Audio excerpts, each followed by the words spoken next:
Hey guys, White Sheep here. Welcome back to another review of Agents of S.H.I.E.L.D. This time I'm covering episode 5, The Girl in the Flower Dress. Now this was a great episode, and if I must say, I would say this is 3 consistently strong episodes from AOS after, I would say, a somewhat disappointing follow-up to the pilot with 084. Not necessarily disappointing, but just not, it didn't quite meet the standards that I think the pilot set, whereas the last 3 episodes definitely have, and I would say the last 2 episodes have exceeded the pilot.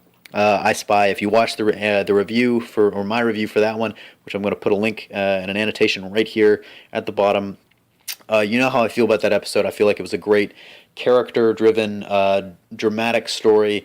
Much more fleshing out with Coulson. You get to definitely see him in action and the whole team.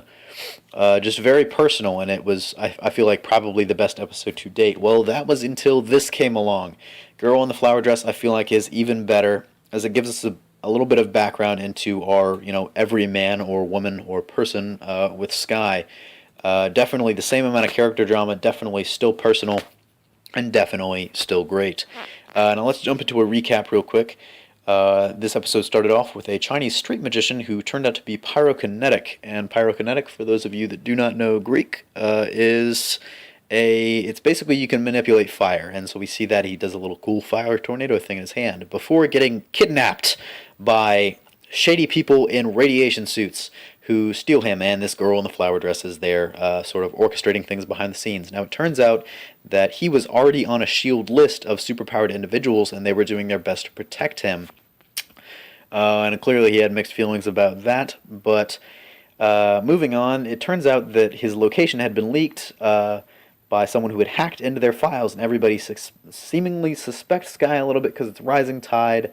And it turns out that, much to everyone's surprise, it was an acquaintance, wink wink, nudge nudge, of S.H.I.E.L.D.'s that actually leaked the information. And by acquaintance, I mean they totally got it on, and we got to see S.H.I.E.L.D. just about, as close to naked as we're ever going to see her, in her underwear for probably 10 seconds. Can I get a amen from the men? Yes. But moving on, it turns out, clearly everybody's mistrusting of S.H.I.E.L.D., but they have to go to Hong Kong to save this guy, and they end up doing it. He goes crazy. The girl in the flower dress manipulates him a little bit by saying, you'll be remembered. We're going to give you a name. How about Scorch? And I'll talk about the name in a second because that was one of my favorite parts of the episode. But moving on, eventually, in the end, a little bit of a sad story because they aren't able to save him, but he was a little bit beyond saving, and that's a big part that comes up at the end and like the whole, I guess, moral wrap up of every episode. But for those of you still thinking that this is a little bit of a kids show and you're watching this review without having watched the episode, go watch this episode. We literally get to see a woman get barbecued.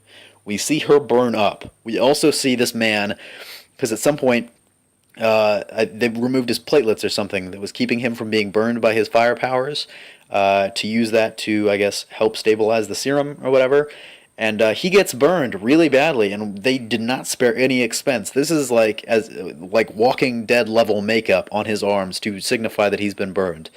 Not even signify, you can see it. Like his arms are just like burned flesh. It is kind of crazy, kind of really intense, and it was something that I really liked about this episode. Now, going to pros and cons of this episode, I feel like one of the major pros for me is, if you notice, last time I complained about how S.H.I.E.L.D. wasn't able to handle emotion, and I couldn't take her seriously in the emotional scenes. This episode took the first step in what will probably be a long journey of convincing me that she can actually really act and handle herself on screen, because she portrayed her emotion well in this episode, extremely well, actually. She conveyed her, anger at her former partner, I guess, very well. She was just all around very solid in the emotional scenes. I would say most of them, it was a little touch and go in one scene, but I would say this was a step in the right direction for S.H.I.E.L.D. as an emotional character. Clark Gregg, as always, excellent. Definitely my favorite character of the show. I think he will be most people's favorite character. Very happy that he's in this. Melinda May, very funny too. We get to see maybe a little playful relationship, maybe a little hinting at a past relationship between Coulson and May, hinted at in the beginning of the episode. Other pros, Fitz and Simmons, always great comic relief. But I would say for me, the main pro of this episode is holy shit, the kid gloves are off. We actually saw this guy, his arms were just barbecued. We saw him just completely like flame broil the chick from the first episode, the female doctor who was in with the bad guys. He flame broiled her, and we saw her burn up and die.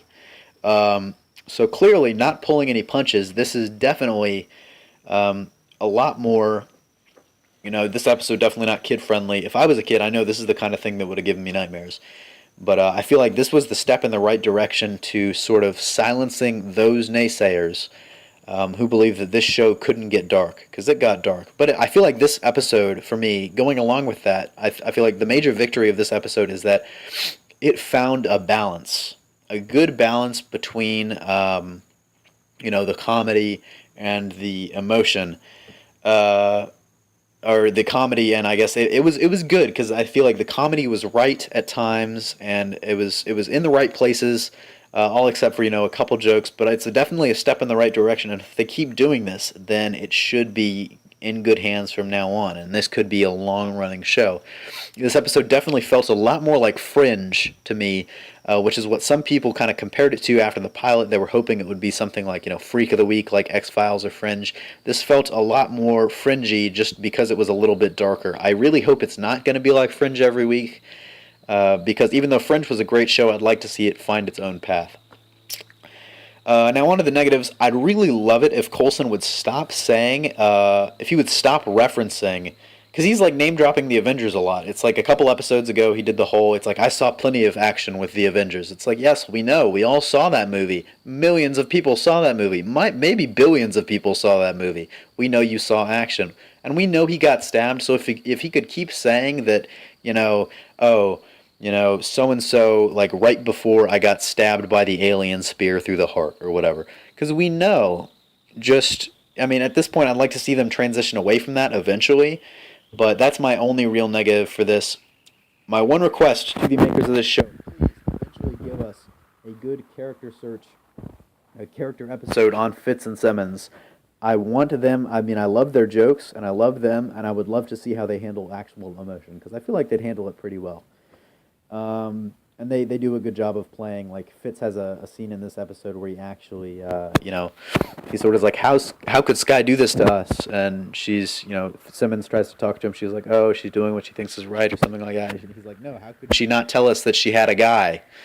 And so I feel like that was perfect for the character. Just to nitpick a little bit. To wrap it up, I would say I'm very interested because we definitely saw at the end Skye's parents. She's clearly not being completely honest because, is she a Rising Tide secret agent? Is she not? She didn't actually reveal that to Coulson in the end, but she did talk about her parents. That'll definitely be a recurring theme throughout the show, probably, definitely. I don't know why I'm saying probably.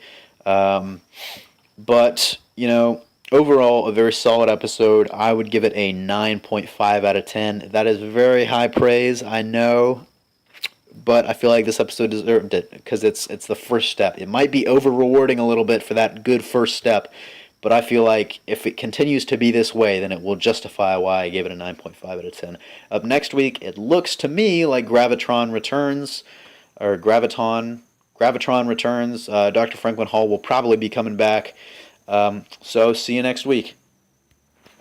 Oh, and real quick, if you like our videos, please like, comment, and subscribe. We love your feedback. Subscribing just lets us know that you love us that much more, and commenting is a good way to interact with us because, as you can see, me and Josh are both great at responding to comments. So please, I need your feedback because I need to know if I'm doing this right. I would love some advice from you guys. Just go ahead. It takes 5 seconds. You can Twitter it. 140 characters. Just tell me what you thought. Thanks. Catch you next time.